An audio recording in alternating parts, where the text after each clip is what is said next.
Ողջույն, այսօր մենք ներկայացնելու ենք բրածո փղերին։ Փղերի բրածո մնացորդները մարդիկ հայտնաբերվել են դեռ անտիկ ժամանակներում եւ փղերի գանգերը դարձել են սկզբնապատճառը ցիկլոպների մասին հեքիաթների, քանզի որ փղի գանգը իր մեջին մասում ունի հսկայական անցք, որտեղ որ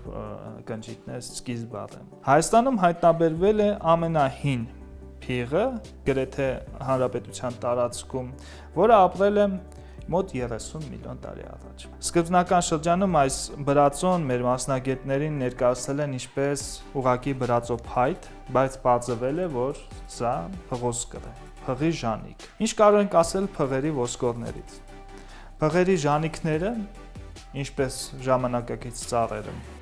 իրենց շրջաններով տարեգրում են ներկայացնում փղի կյանքին։ Այսինքն թե քանի տարի է նա ապրել, ինչպիսի կյանք է ունեցել եւ ինչպիսի պայմաններում է նա գոյատևել։ Այդ ամենի համեմատելու համար ես այստեղ տեղադրել եմ Ռուսաստանի Դաշնությունից մեր թանգարանին նվիրված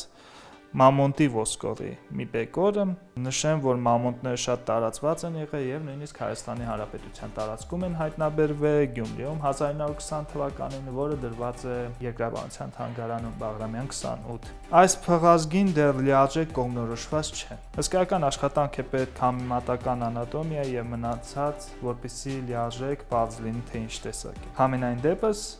մեր ունեցած տվյալներով սա Հայաստանի Հանրապետությունում հայտնաբերված ամենահին փղազգու մնացորդներն են։